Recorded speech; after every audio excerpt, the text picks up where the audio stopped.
जो ज्ञान मार्गी व्यक्ति है उसका प्रारब्ध कर्म उतना ही शक्तिशाली होता है जितना कि किसी और मार्गी का या सामान्य व्यक्ति का भी कोई अंतर नहीं होता। हाँ, ज्ञान मार्गी में थोड़े से कर्म शुद्ध होते हैं, थोड़े संस्कार अच्छे होते हैं, जिसकी वजह से वो मार्ग में आया है, नहीं तो नहीं आता।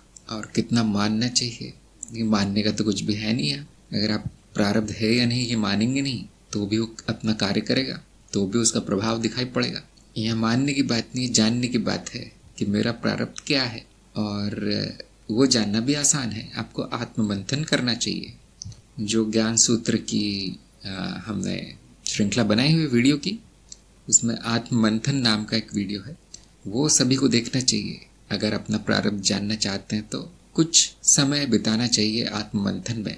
एक दिन की बात नहीं है वो, कभी कभी एक दिन में भी दिख पड़ जाएगा, लेकिन आपको कम से कम एक आध महीना उसमें बिताना चाहिए कि यहाँ मेरा क्या है, मेरी इच्छा कौन सी है और दूसरों के द्वारा थोपी गई इच्छा कौन सी है। जब ये अलग अलग हो जाएंगे तो आपको दिखाई पड़ेगा आपका प्रारब्ध, और अब वो करना है।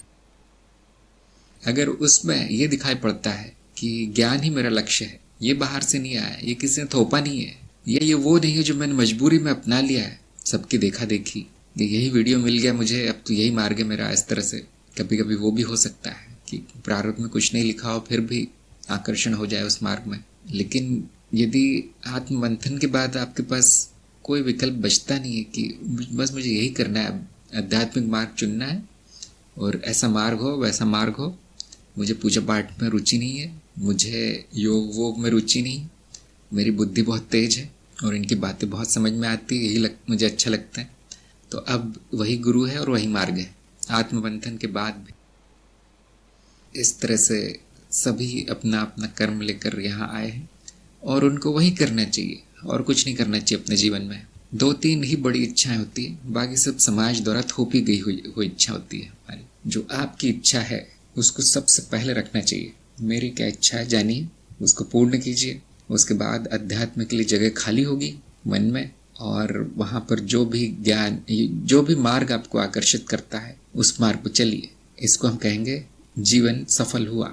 यदि आप वो कर रहे हैं जो दूसरों का दिया हुआ है, नहीं तुम्हें बड़ा होकर ये व्यापार करना है और इतने करोड़ कमाना है, ये किसी और का दिया हुआ है, आपका नहीं है, अब जीवन व्यर्थ जाएगा उसमें। ऊपर से नए संस्कार और बन जाएंगे जिसको पूर्ण करते करते आप कई और जीवन हो जाएंगे, फिर आध्यात्म का नंबर नहीं आएगा इतनी जल्दी।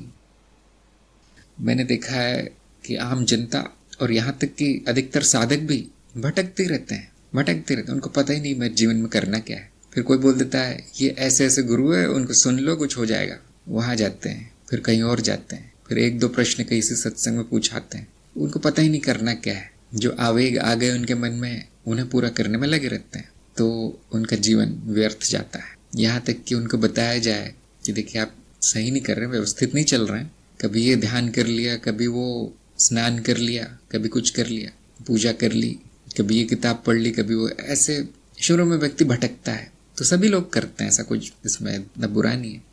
लेकिन अगर सारा जीवन ही ऐसा करते रहे और बताने के बाद भी कि अब तो सही रास्ते पे आ जाओ, अब तो अपने स्वधर्म पर आ जाओ, स्वधर्म मतलब जो कि प्रारब्ध द्वारा निर्धारित है, और उसके बाद भी वो नहीं करते, तो मतलब बुद्धि में अशुद्धि है, मूर्खता है थोड़ी सी।